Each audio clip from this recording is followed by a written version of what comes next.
without further ado, it is my privilege to introduce Jason Reynolds, a #1 New York Times best-selling author, a Newbery Award winner, a Newbery Award honoree, a Prince Award honoree, a 2-time National Book Award finalist, a Kirkus Award winner, a Carnegie Medal winner, a 2-time Walter D. Myers Award winner, an NAACP Image Award winner, and the recipient of multiple Coretta Scott King honors. I don't know if any of you were taking notes for that, but there will be a quiz later. He's also the 2020 to 2022 National Ambassador for Young People's Literature. So he is visiting the state of Montana overall to visit some rural communities here in Montana, Dutton, Ronan, and Wilsall. Yes. So we're so grateful that Jason is using that national ambassadorship to help support literacy efforts in these rural places. His many books include All American Boys, co-written with Brendan Keeley, Stamped, the Track series, Look Both Ways, Stunt Boy in the meantime, and his newest title is Eve Earned All the Brit. And of course, Long Way Down for teen readers, which received a Newbery Honor and Prince Honor and a Coretta Scott King Honor. That he has come all the way today from Washington, D.C. So please welcome Jason Reynolds.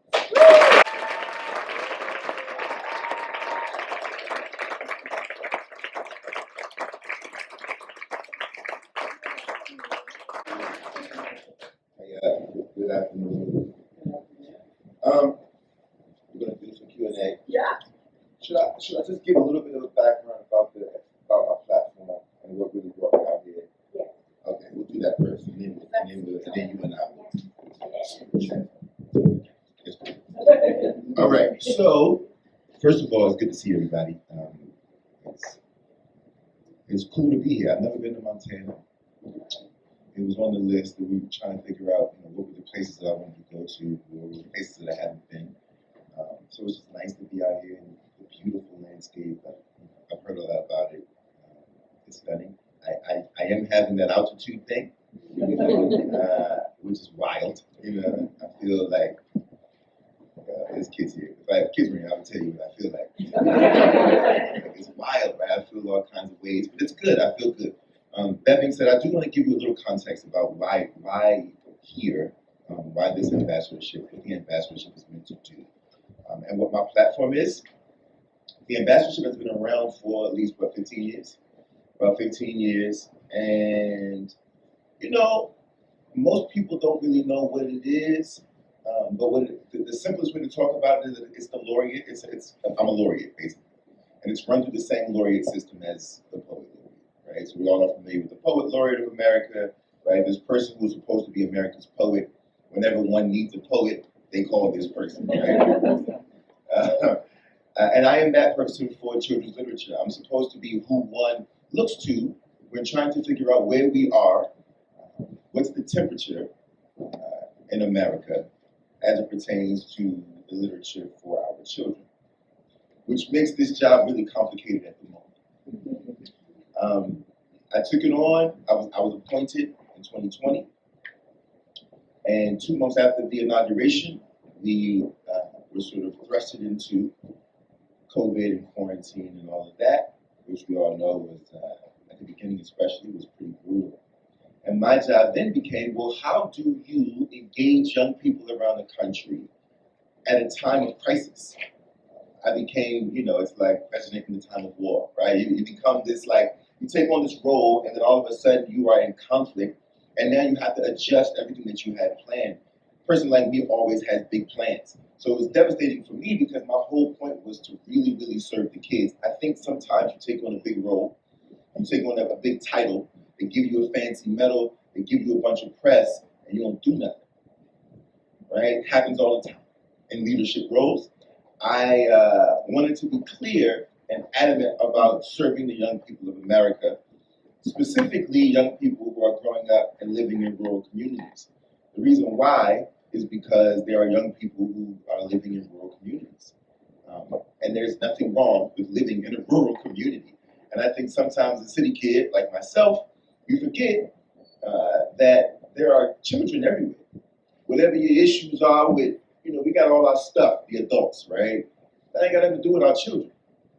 And so for me, despite sort of feelings, despite all the other nonsense and the noise that exists up here, I felt like it was really necessary to make sure that you show up for all the kids, not just the ones that you feel are convenient to serve, not just the ones that are in your backyard, not just the ones who live next door to fancy restaurants and nice hotels, right? Like that was a big deal for me. That was the intention, right? Go to the main street, go to the heartland, figure out how to put the microphone in the hands of kids so they can tell their own stories about their homes, right? So that we can then say, let's get a glimpse of the heartland from the people, from the children who live there and who love it there. And maybe that'll help to bridge some of the nonsense that the rest of us are sort of fighting about. I think young people are the one thing that could glue us. It's a shame that at the moment we're using them to be divisive. Because I think they're the one common denominator that we all can agree upon. That we just want our babies to have a face, right? The platform itself is a simple one.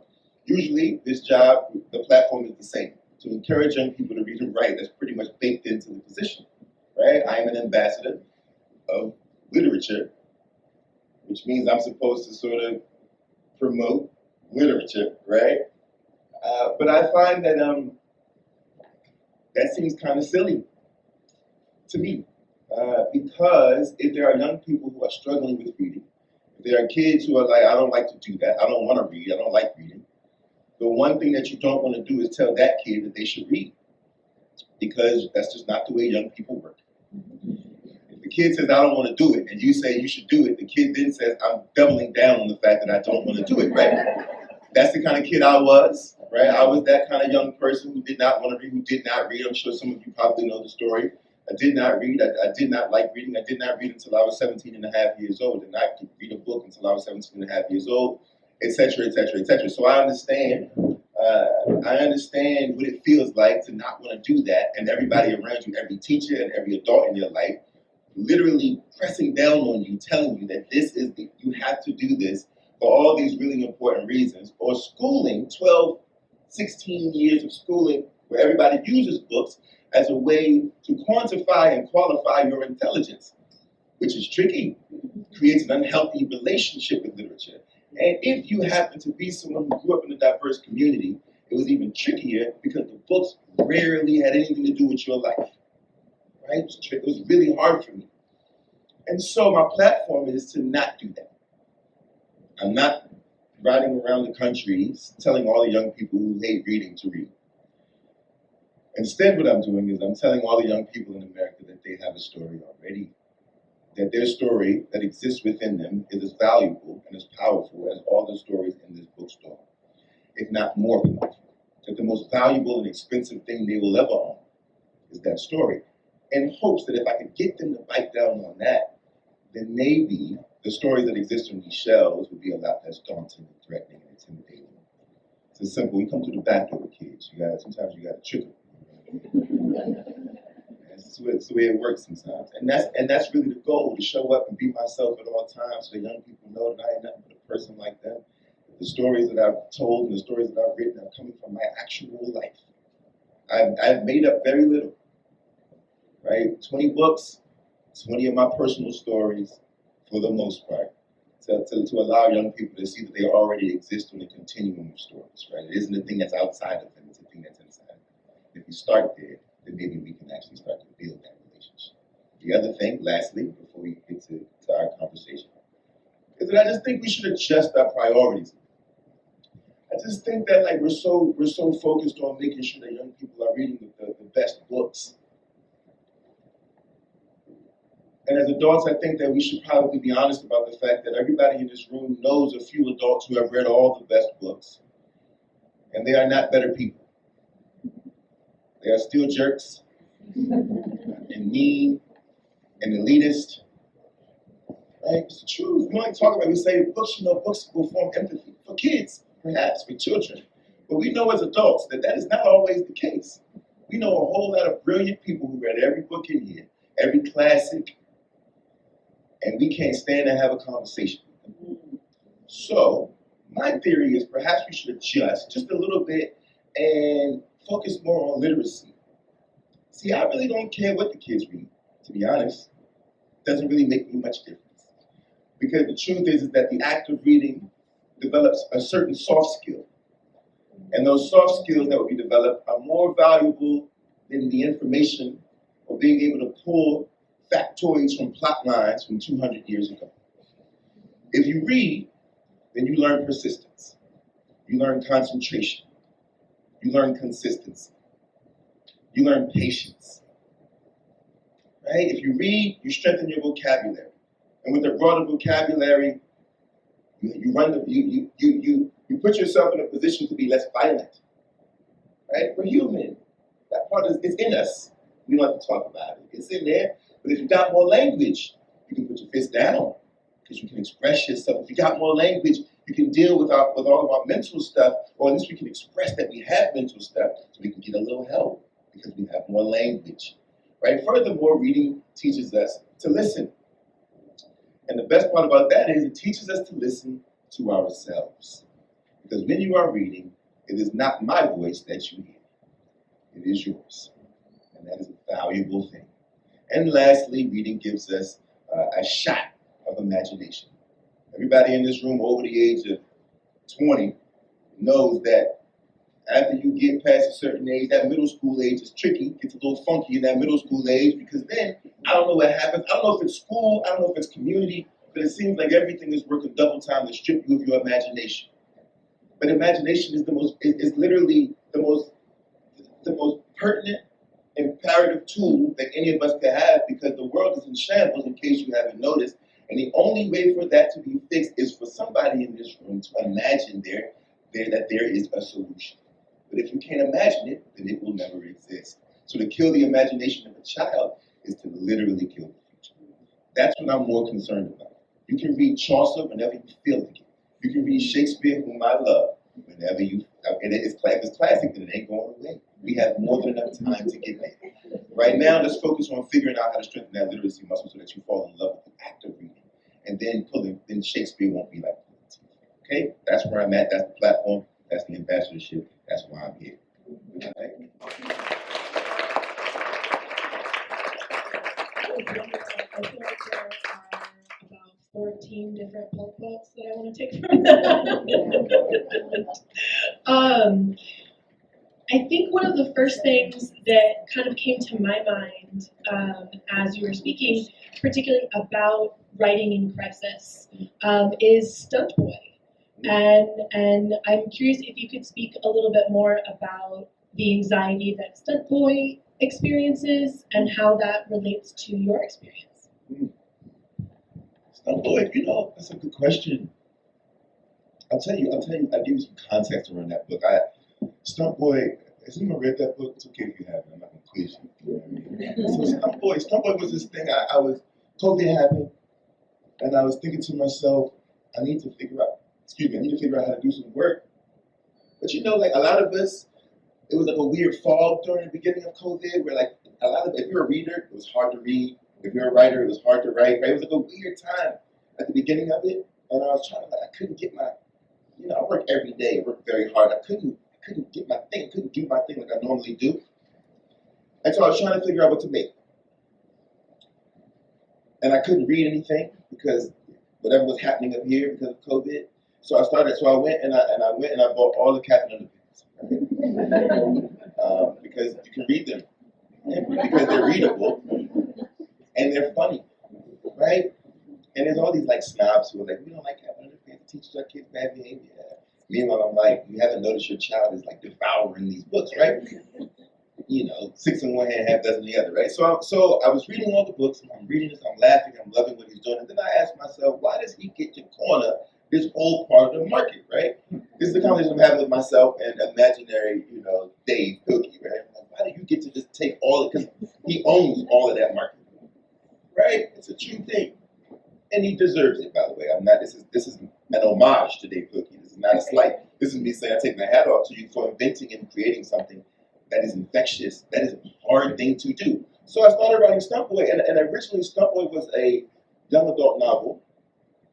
So I had 30,000 words of a novel, basically, that I realized I was not going to finish because it was a bummer. And it was all about a little boy named Portico, whose mother was an architect, hence why his name is Portico. And he lived in a house that was the shape of a heart. And his father lived in the tree house behind the house because his parents were getting a divorce. And so it's literally about the broken heart and the broken home. That was the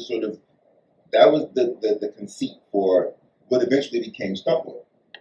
But the book was so sad that I just was like, I don't know if I want to write it. I definitely wouldn't want to read it, And so I had to adjust. And so I took all of that and I stripped it all away and I put him in an apartment building and I took 10 years off his life and I put a best friend in there. And I built this world about this little boy with anxiety because I was a little boy with anxiety. It's hard being the kid in your friendship circle with anxiety.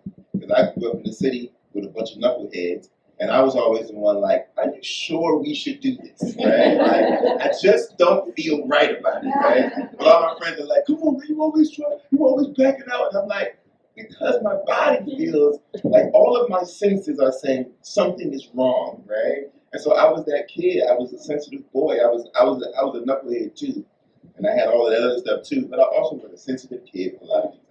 And I realized that I just wanted to write about. And my parents split when I was 10, and you cycle. I mean, it's like and you go through sort of these weird spirals of like, is it my fault that my parents aren't together anymore? And could I have done something to figure out how to fix it? Because a lot of kids, especially kids with anxiety, one of the things that happens is they take on so much responsibility because they feel like they have to. They feel like it's on them to save everybody because they can feel what everybody's feeling, right? These like empaths, these babies who are like empaths. It's a tricky, it's a beautiful thing. When you really look at it, it's a beautiful, beautiful thing. These are very special young people as far as I'm concerned.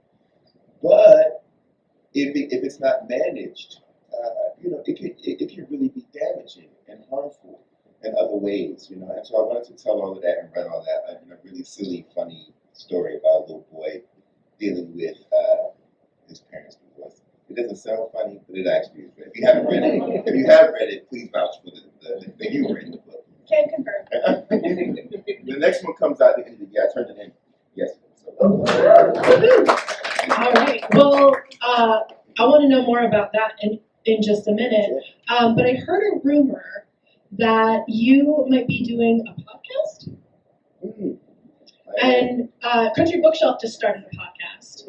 I have to listen. But I'm curious if you could tell us a little bit more about podcasting and how that maybe differs from writing and how it doesn't at all.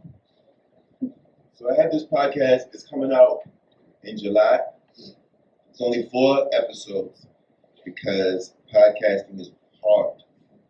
And I realized once I got into it that it's a full-time job. Like it's a really difficult if you're doing mine's a narrative podcast. It's basically an audio documentary of me and my mom's relationship.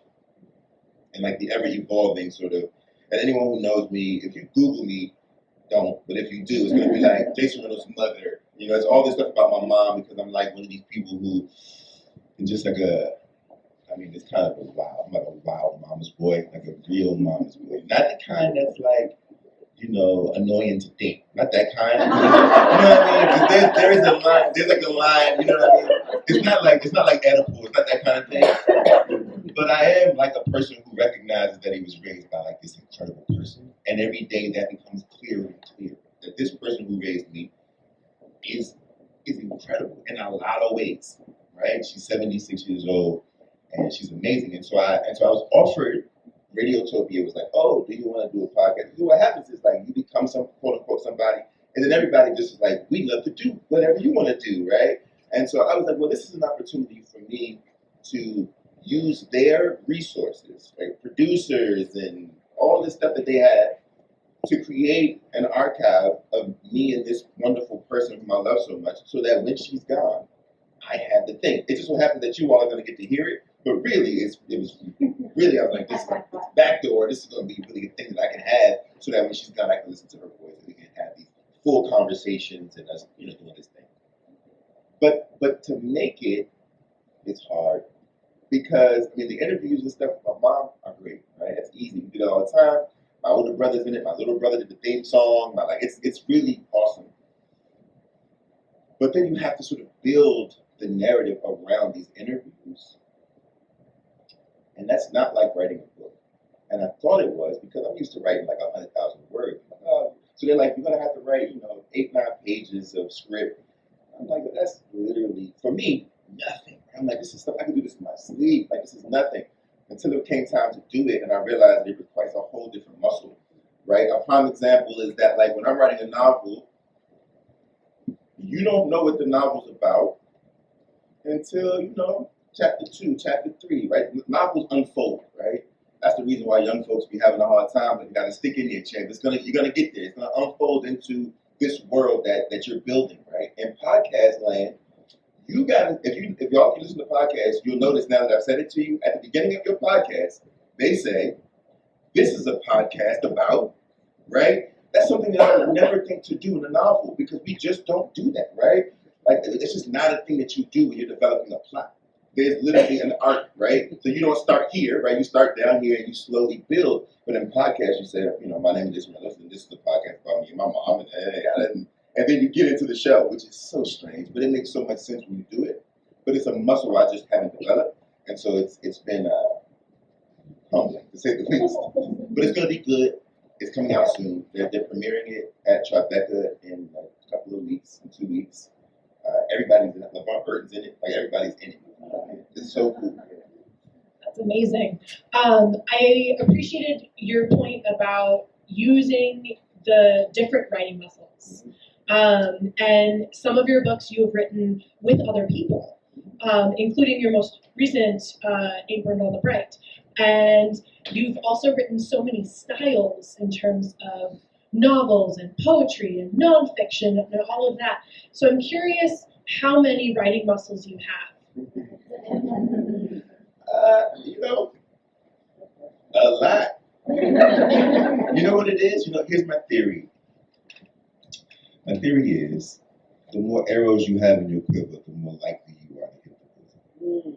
So I developed as many muscles as possible, right? Which is why I stuck in this podcast, because now I know. Now I got it, right? So the next time somebody says, can you write something for radio? Of course. Right? Screenwriting. Right? I learned how to do it because I had to. And I wanted to make sure that I had it in my back pocket. Poetry, that's my original discipline. I was trained as a poet first and foremost, right? Prose, you learn how to do that.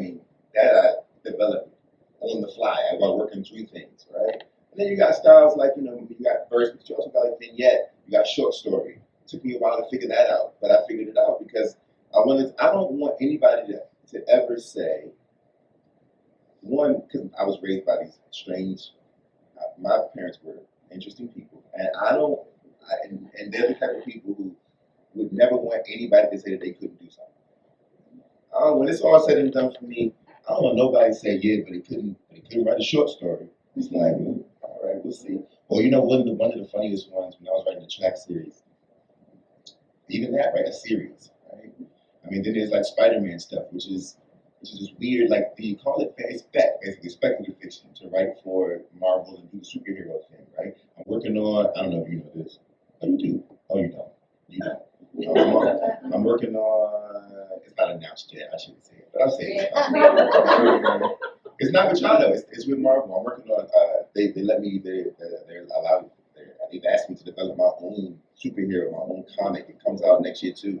So like I gotta figure out, so like podcasts and screenwriting will help me write comic book script. It's the same thing. It's in that same family, right? And so like all of that stuff. So I think I want to be dexterous. I want to be able to do whatever I want to do because I really think for me it's not about form or format. It's just about story.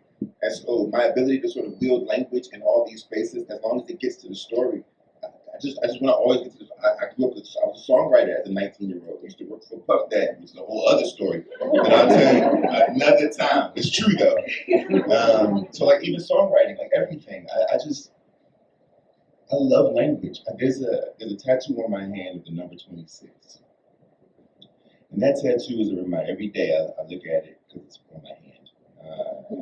is a reminder that like I have 26 letters, and that if I could just figure out how to best arrange them, they could change somebody's life. They changed my life. Right? That's a powerful, powerful thing. It's alchemy. It's a powerful thing to think about. I think that's the way I don't look at it like, can you write poetry, or can you write short stories, or can you write, I got 26 letters. I can do whatever I want to do because I understand these 26 letters, you know? And that's it. Woo.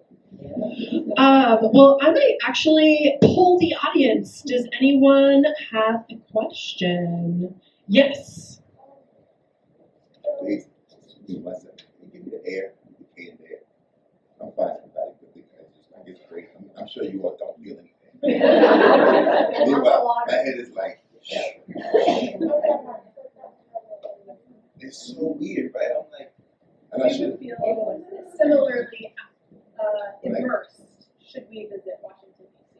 So we feel like, oh, there's so much air. It's so There's so much people. and so many people, yeah. It's air and it's humidity, like out of this world. The swamp is a real thing. Okay, I'm ready. Do you like break the outline and go and like go from there? Or do you just kind of get the words on the page and then kind of So the question is, do I outline? Or do I just like kind of put the words down and get going?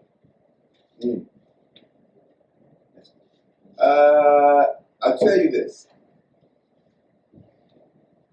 I hate outlining. I'm a disorganized person, big time, just as a person. My personality is disorganized, as my wonderful publicist knows. Very disorganized. And also, when I was in school and they were teaching us outlining, I thought it was just really like torture. Like it felt like I was like, wait, so I had to do work before I do the work. Like it felt like a weird, like it felt so strange. It was like, hey, write everything down that you're going to say, right? Map it all out, and then make the thing that you. And I'm like, well, why don't I just start there and just put on the page what I want to say? And then like, because you have to organize your thoughts. And I was like, but for what? Right? What if I could just like? And so we all have. So I said it to say that we all have our different ways of doing it. Do outlines work? Of course they work for people who love outlines. Most people don't stick to outlines though, right? So outlines is for you, it's an interesting thing. You create sort of a guidepost for yourself, a roadmap for yourself, but you don't have to stick to it. Most people don't, right? But you don't have to stick to it. There's also many ways to outline. You could do chapter summaries, right? It's not always like Roman numeral 1A, this, you know what I mean? Like it's not like that. You could just write, you know, this is going to be a 10 chapter book, chapter 1, this and this and this happens. Chapter 2, this, and that still counts as an outline, right? For me, I do none of those things, and I just put the words on the page. It's a really inefficient way to work, but it's my process. And furthermore, after I write the first draft, when I get my edit notes back, depending upon how brutal they are, a lot of times I just start all the way over. I just start at sentence number 1, start again, and write the whole book a second time. Like I say, it's very inefficient, but it's just the way I do the work. You know what I mean? And even the book you have in your hand, look both ways. I wrote that book in 2.5 weeks. And I wrote one of those short stories. They were 10-page short stories. I wrote one short story a day and then spent the last 4 days editing and then turned it in. And got my notes back and with no outline, right? But just sort of like these people had been living in my head for like 3 or 4 years. I hadn't written anything, but they've been swimming around in my body for so long that when it came time to do the work, it was like, oh, I know exactly what I'm doing. Plus, I grew up in this neighborhood, right? I know everything about this place. I'm doing my thing. And then I got my notes back. My editor said, the last story is terrible. Rewrite. So I rewrote the last story. And there you go. It doesn't always go that way. There are other times where it takes a couple of years to write a book, right? Every book is a little bit different. Some books were Spider-Man, I had to outline because they made me outline. I picked the string the whole time, but I didn't. So it just depends.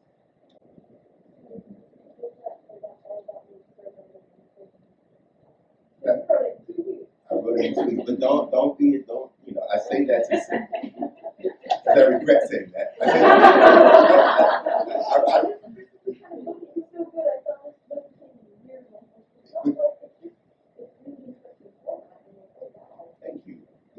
but it did take years.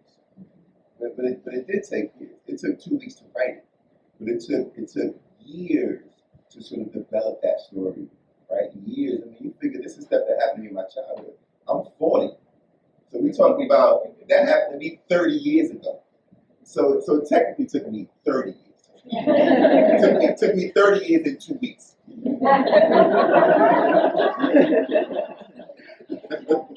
In the Blitz shirt, did you have a question? Then maybe it was Cindy. I was just gonna ask what happened at 17 and a half. 17 and a half, I had a professor. So I was in college, got to college barely. But I was there, got there. And I took an African American, I failed, so you should know this first. I got to college, I failed English 101 twice. I got to college at 16, I got there early. And it's funny, people are like, but you weren't a good student. Exactly. But when I was a kid, I had like advanced something skills, I don't know. And so they were like, he's gonna fail second grade because he's just so bored. So and he's acting up in class, and so we need to move him forward so that he can adjust. And so they did. And I ended up, so it bumped me up, right? And so everybody said, you must have been like a genius. Trust me, that was not the case. But there was that moment as a young person. So I get to college at 16. I take English 101, fail it. Take it again the second semester, fail it. Right? So now I'm almost failing out of school because I'm also failing math. It's important to tell this story. I know parents are like, my children do not need to hear about your failures. But the truth is that they kind of do. Right? They kind of do, right? Like, I struggled in school. Not because I wasn't a smart kid, but because I was a kid that was uninterested because there was no one there to make it interesting.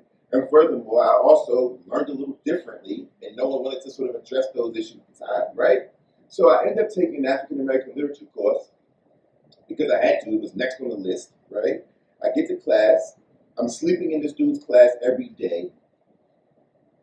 He was a young teacher, and he came to me. He was probably like 26 at the time, 27. And he came to me and he said, "You're going to fail." And I said, "I know that. I already know. I've been failing, right? I already know that. I'm pretty much like coasting out of here." And he's like, "No, I mean, you're going to fail life." And I was like, that's a bit hyperbole. You know what I mean? Like, come on, man, that's a lot. My daddy says he's good degrees. You telling me I'm going to fail life, right? Don't worry about that part. But my father was my father.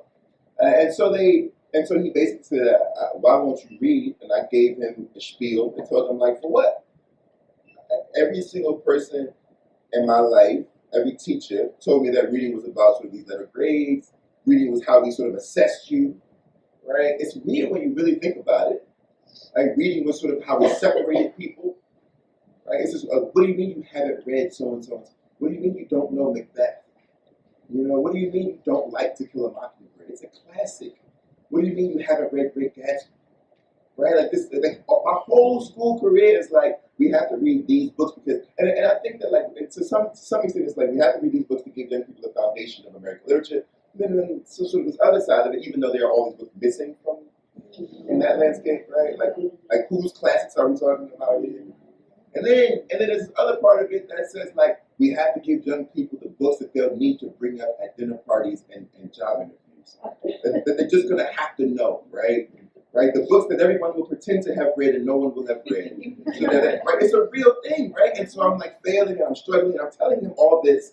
And he's like, "Oh man, I'm sorry to hear that, but you got it all wrong." And he's the one who's like, reading is about persistence and consistency and diligence and patience and listening and that, right? He's like, reading is the only weight you can lift to strengthen the muscle of the mind. This is it. This is the one, right? There is no gym for your mind like this one. The process of reading. And so like he was like, "I want you to do me a favor. I'm going to give you this book. I want you to read the first 5 pages. If you like the first 5 pages, then read page 6. If you like page 6, read page 7. And if you don't like any of these pages, you can close the book." And I said, "You know what? That's a good deal because I know I'm not going to like the pages." And there was a book called Black Boy by Richard Wright. And he gave me the book. And those of you who read that book, you know that on the second page, young Richard, he sets the curtains on fire and burns his grandma's house down. And that's it. I was hooked. I was hooked because I realized that it's not that I hate to read. It's not that our kids hate reading. It's that we just hate being bored. And that if we were being honest, there are a lot of boring If I am 10, 10 years old, and I'm reading something that was written in the 1400s, like realistic, like I feel like we just don't have like honest conversations. It's like I'm reading something written in the 1400s, but I'm like an 11-year-old playing Fortnite, and you tell me this is literature. This is what you need, right? Or I'm 11 and I'm growing up in Harlem, and you want me to read Of Mice and Men, right? Or you want me to start reading Moby Dick, and I'm like, yo, I never been on a boat. I don't know what I can't even like, it doesn't mean that there isn't a whole world out there for me. I'm just saying that this is going to be where we start. I don't know if the kids got it wrong. I think we might be just coming at this thing. I think that our angle is probably a little off. So it gives me Black Boy, it turns me on. I read the whole book, cover to cover, because I can't believe it, right? Because I was catalyzed by page number 2. Then I finish it, and you know what happens when you finish something?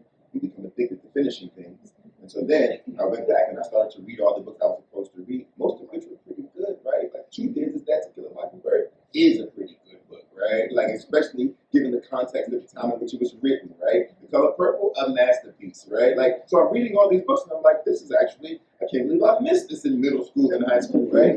But I needed a place to start. I needed something to catalyze me, and that's what that book did. Yes, Kristen. I love the way that you're talking about your audience of kids books. When did that happen for you? Like, when did you fall in love with kids as your audience? Yeah. So that was an accident. I got signed when I was 21. So all this knuckleheads, this is the other thing, right? I got like a wild chip on my shoulder. Anyone who knows me knows I got like, it's a chip the size of the world on my shoulder. Because I had so many naysayers. And then all of a sudden, I'm like 21, and I'm there like, here go a book deal, HarperCollins, man, you. And I'm like, say, my mind, I'm like, I told them, right? And I got this book deal. Me and Jason, the other Jason, who I did Ain't Run All the Bright with, 20 years later. And when we finished the book, they were like, we love this. It's young adult. And we were like, we don't even know what that means. Because neither of us were readers. We don't even know what that means, especially in children's books. We had no clue. They were like, it's going to be for kids. And we were like, it's not for kids, though. Because at the time, we thought they were insulting us.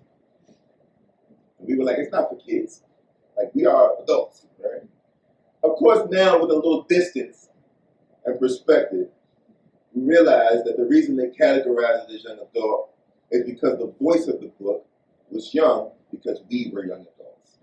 I was 21, right? Like, I was 21 years old. Of course, we thinking that it's like, this is like the book, this is the holy grail for like 40, 50-year-olds. But really, it's like, bro, this book is so, y'all talking about eating tuna fish and like we're talking about trying to make it in New York, right? Like, that's what the book is about. So they categorize it in children's literature, and then the book comes out, the recession happens, we don't sell any copies, and so we try to make another book, but the only people that we know in the industry are in children's literature. So, because we don't want to get jobs, we're like, we might as well make something for the people that we know can get it published. So let's just keep making children's books because we only know people in the children's side of the industry. But they wouldn't publish anything else that we made. And then we have one school visit. And we go to the school visit, and that's when I realized, like, oh, this is something else. And I actually love this. And this is better than all the other stuff. And so I'm going to stay here. And that's really what it was. I kind of fell into it and just stayed put. Once I realized that, like, it was for me. It's funny how life does that sometimes. So, yeah. Yeah. Even Penny was here in 2019.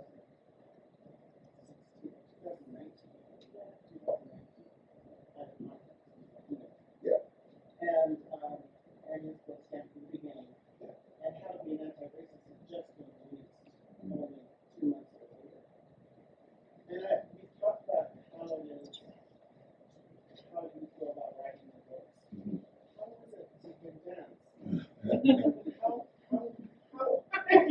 Yeah. I mean, such a scholarly pick piece of work. Yeah. It's something so readable, and working with another author while doing it. How was it, the question for those who can hear, how was it to take Ibram X. Kendi's books there from the beginning and condense it into this other, and make it into this other thing that's more readable, and working with him during that process? It was miserable. Not the working with him part, because I didn't work with him. He was completely hands off. So what happened with that book was he called me up. I met Ibram at the National Book Award. Ghost was nominated, and Snap from the Beginning was nominated. He won, obviously. And he moved to DC shortly after. He took a job at AU, moved to DC, called me on the phone. He says, "Hey man, I want to talk to you about this opportunity." We had dinner. He tells me he wants me to make stamp. I tell him absolutely not. Right? So this is the beginning. It's like I say no.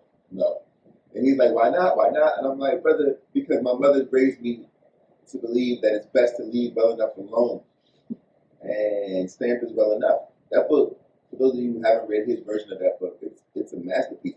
It's a lot though, but I think what he was able to do with that book was, to me, I think it's pretty magnificent.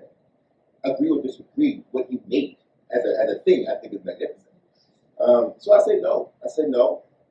He called me back a couple months later, asked again. I said no. Called again. I said no. Right? So and then he does that thing that people do to people. If any of you all are teachers or librarians or work in that space, people have a way of they'll say well, what would do it for the kids? Right? It's this thing that we get. Right? So just do it for the kids, because they know that we have this soft spot, right? So he's like, "Jason, just think about the kids, bro. We could make something for the kids that will exist way beyond us, and we'll be long gone. It'll live in the world. It'll be the thing that might give them vocabulary to finally turn the corner on race as they get older, right? We might actually get there if we give them some game young, right?" And I'm like, all right. So, it's like, all right, I'll give it a shot. The other reason why I was saying no, though, is because I'm not a scholar. I'm not a studious person. I wasn't that good in school. I don't know how to take notes. I don't know how to research. That's not my jam. It never was, right? And I try to be honest with, I write imagination. I work in imagination. I don't work in scholarship. I never have, because it doesn't interest me, right? It's a slog for me. It always has been. But I'm like, okay, let's give it a shot. First year, I write the first draft. It takes me a year to write the first draft. It comes in around 400 pages. Editor says, "Jason, it's too long, and honestly, it's just not very good." Okay. Second year, I write it all over again, turn it in. Editor said, "Mind you, he's nowhere to be. He's out traveling the world. He's nowhere to be found." I write it again. They're like, "Jason, it's just you're not getting it. You're not hitting it." And so I decided I'm going to quit. I'm going to go to New York, have a meeting with the editor, back out of the deal, pay the money back. I'm out of here, right? I'll call Ibram, tell him, "Look, I'll find you a scholar to do the thing." I go to New York, I have the meeting, I'm sitting there, and I say, "Look, I think it's best that I bow out."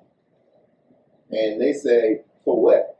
And I'm like, "Well, I've given you 2 drafts. It's been 2 years already." At the time, I got a long way down going on. I got all this stuff, right? My life is busy enough without this, right? I'm like, I'm not getting it right. And I ain't got time to be struggling with things that I never even wanted to do this, right? And she says, "Jason, the issue is you keep trying to make make an edited version of this book." And I was like, "Yeah, because that's what y'all asked me to do." They were like, "No, it's not. That's not what we asked you to do at all." I said, "Well, what do you want me to do?" They said, "We want you to take his research and make your book." And I said, "Well, if you want me to do that, then you have to. If you know anything about me, then you're asking a very dangerous thing, because I'm going to sort of poke and ruin a lot of the seriousness that he sort of brings to the topic, because it's just not my way. It's just not. If we writing for kids, then it's got to be some levity. If we writing for kids, then we got to figure out some you know what I mean? This ain't gonna do it." She's like, "All right, well, let's see. Blow it up.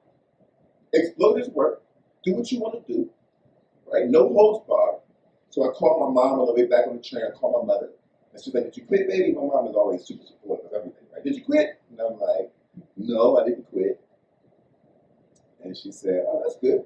Well, what you gonna do?" I said, "I don't know, but I hate these books. When I was a kid, I hated these kinds of books." And she said, "Well, you should put that in the book. You should just say that. And that's why it starts with like, this is not a history book, at least not like the kind you used to reading it. Because I could not stand those books, you know. And that's why, and I kind of settled into my voice in that moment. And 2 months later, I turned it in. And it was another one of those moments where that was it. It went straight to copy edit. And we were done with thing. And I'm proud of that book, you know, despite the controversy, despite all the things, the elephant in the room. You don't have to like it. You don't have to read it if you don't want to. You can do all you want to do to stop it. But you will never make me feel any less proud of making what I made. That's a very difficult thing to do. And, you know, I'm going to go ahead and poke my chest out for being able to have done that and to contribute that to the conversation. Well, and you've done it twice as well. What'd you say? Well, and you've And done it twice. Because there's stamp for teens and then there's stamp for middle graders as well. In the back. Oh, sorry. Let's go pink and then blue. Do you prefer to work on your own, or do you prefer to work with somebody else? Do you mean like in a space or like on a project? On a project. On a project. I think this is a good question. Let's see, what do I prefer? I think I prefer to work with people. I love people. I love my friends who I collaborate with, you know? So like I'm used to working by myself because as a writer, a lot of times you just work alone. You just make your work, right? But I came into the industry with a partner, with a collaborator, right? With the other Jason. And so that's what I'm used to. And we were doing that in college. We were doing that when we were 16. Like he and I were working together making art. And I think that there's something about that that's really valuable. And I think I think literature is one of the few spaces that's solitary like this when it comes to the arts. You know, like I think musicians work together. I think dancers work together. I think musicians and dancers work together. And then you got like musicians and like librettists and people who write for the opera. You've got like, you know, I guess it's interesting, right? You got painters and models. You've got like, there's all this other sort of forms of collaboration.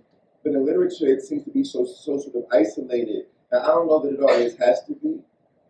And so I love working with Raul on Starkwear. I love working with Brendan on All American Boys. I love working with Danica on The Long Way Down graphic novel. You know, like I love that stuff. Because I always think you can make a better thing when you're working with people. I think that's sort of like that's life. It's always better when we can like make something with somebody else. You know, so that's what I'm choosing. That's my preference. Let me know when you get older if you want to make something. All right, let's go with the blue shirt, and then we'll go to the other blue shirt. Yeah, for you, what's the difference between reading and writing? What's the difference between reading and writing? It's a good question. I don't think no one's ever asked me this. I think it's good. I don't know. But I think they both do the same thing. I actually think that both of those things, for me, are meant to help me figure out who I am in any given moment. Anyone who's ever written, especially written a long form, like a longer project, it's impossible to come out on the other end of it unchanged. Right? I finish a book, I'm a different person. Gotta be. You know why? Because writing, specifically, is one of the only times that you sit down alone, usually, and because you're alone with your thoughts, you're alone with your thoughts. All the things that we usually distract ourselves from on a day-to-day basis, right? With our jobs, our responsibilities, noise, right? All the other things, right? All the procrastinating tools that we use to sort of run away from who we actually are. In order for you to write anything, you can't run from who you are. So like when I sit down at the page, all the versions of myself sit down with me. Right? The traumatized kid is sitting next to me. Right? The insecure adult is sitting next to me. Right? The person who just wants to crack jokes all day is sitting next to me. Right? The arrogant kid is sitting next to me. The athlete that I was is sitting next to me. All of these people are sitting with me, and I got to figure out who to push back and who to pull forward to get the thing done. Which means I got to be able to hear all of that and really process what that means for my life in this moment, who I actually am. that's the beauty of it. It's painful and it's uncomfortable most of the time. But at the same time, I think reading is doing the same thing, just bouncing it off of somebody else's sort of, it's like somebody else's, like somebody paint. It's like you go into a museum and looking at a self-portrait that a painter wrote, right? It's like if you ever go to like Paris, you go to the Louvre, you see all these people standing in front of the Mona Lisa just staring at it, right? Nobody knows what exactly they're doing, right? But they're just standing, and they probably don't know, but they're standing in front of the Mona Lisa staring at this thing. And in my mind, I'm thinking to myself, I wonder if we're all staring at Mona Lisa trying to figure out something about ourselves. If I'm trying to find something in here that I can connect with, if there's something here for me, right? And I think for writing, it's just me looking in the mirror. For reading, it's me looking at what you saw when you looked in your mirror. And but all of it is about me wrestling with who I am in the moment, right? And I think that's the beauty of it all. All right.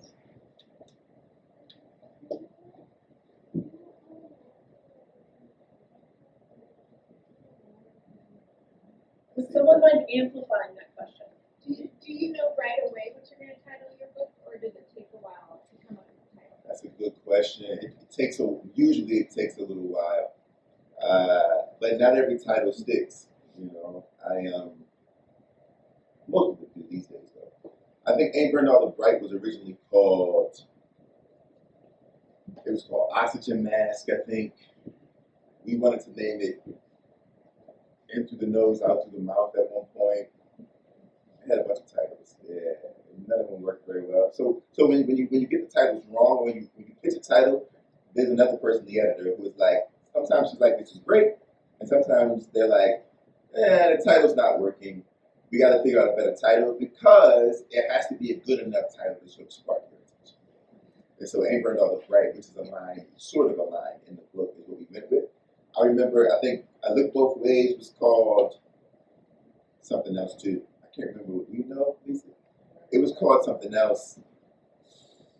It was called something else. I can't remember now. When I Was the Greatest, for my first novel, it was originally called Jerk. So glad you changed that. It was definitely called Jerk, which is good. Boy in a Black Suit was called Boy in a Black Suit. All American Boys was called Rashad is Absent Again Today. And then it got changed to All American Boys. The track series, those books were all, well, they weren't called the track series. I hated the fact that they were called the track series. I love the names of the books individually. I mean, the names of the characters, both Tina, Sunny Lou, right? But they were called the track series, and I was like, we can't come up with nothing more creative than like track series, right? It's like, I think that there's so many. My fantasy friends who write series, their series are called like the Ever Kingdom series, you know what I mean? The Fire Swan series, you know what I mean? And I'm like, for my series, they're like track, right? The track series, and so I didn't like that, but it ended up working out. And so it just depends. Every book is a little different. Oh, there's one more. There's one more. Yeah, What's we'll one take more? one. Well, you brought up earlier the movie of Long Way Down to Rapid Down. Can you just share a little bit about that process? Was that your idea? How involved were you with that? Long Way Down. Long Way Down has had more iterations than any of my books. It's been on stage. It'll be a movie soon. It's been everywhere, right? But and the funny thing about the book that most people don't know is that it started as like a straight ahead novel. It was just, I wrote it as like a straight prose novel. No one will ever see it. When I'm out of here, it'll show up in an archive somewhere, I'm sure. But I gave it to my agent to read it because I was like, look, I got this book. It's all about. I had been trying to figure out ways to write about the manipulation of time. That was my whole thing. I was like, I need to figure out how can I write a story that takes place in the course of a minute, right? And so I wrote this novel about this boy in this elevator, etc. Turn it in. My agent is like, yo, man, I just don't think that anyone's going to believe that this is a 60 seconds of a kid's life if it takes them like 3 weeks to read the book. And I was like, true. And then she's like, you have been talking about trying to figure out the right space to use verse because that's my first love, but I don't think it belongs everywhere. And so there's a space within the industry. I'm like, does everything need to be a verse novel? No. Does every plot line work in verse? To me, no. Right? And so like, because as a poet and as somebody who was raised and trained as a poet, this is about decision making. And so everything is a decision. There's a reason why one chooses to write in this form or in this format, right? And so I was like, man, maybe this is the right time to do that. And so I broke the book apart, rewrote the whole thing in verse, turned it in, and when they gave me the deal for that book, they gave it to me. They gave me two. So they said, here, we're going to give you the deal for A Long Way Down and simultaneously Long Way Down graphic novel. So they knew immediately that it was going to be that it could be a graphic novel. It took years to get there, but they were like, my editor could see that from the beginning of the process.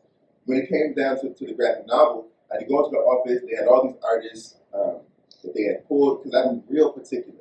So usually in our industry, you don't really get much of a say in terms, like if you got like all these picture books in here, the authors do not know those illustrators. They don't speak.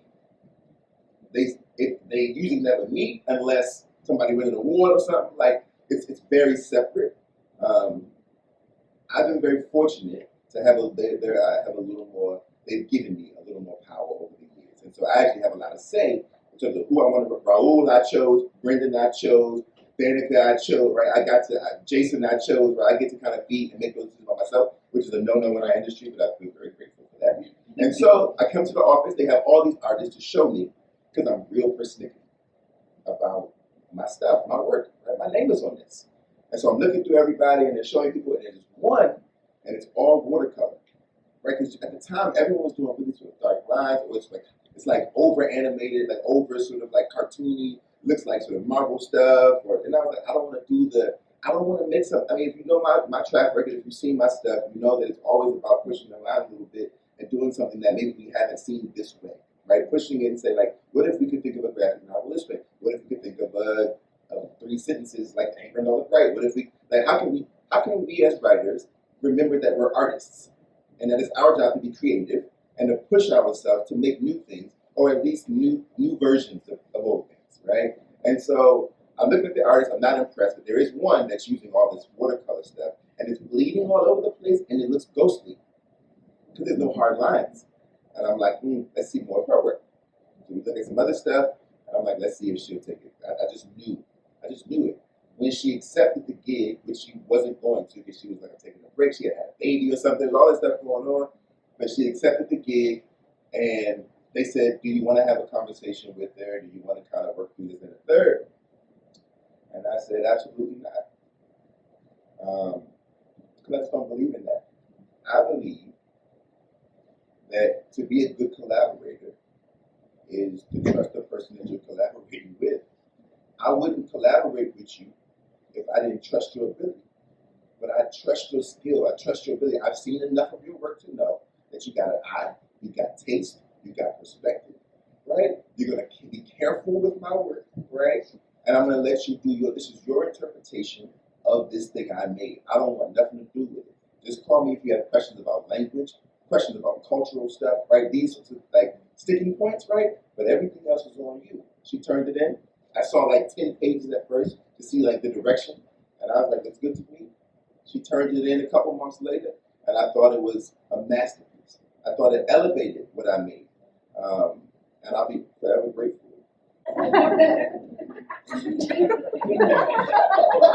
That's it. Yeah. Thank you so much.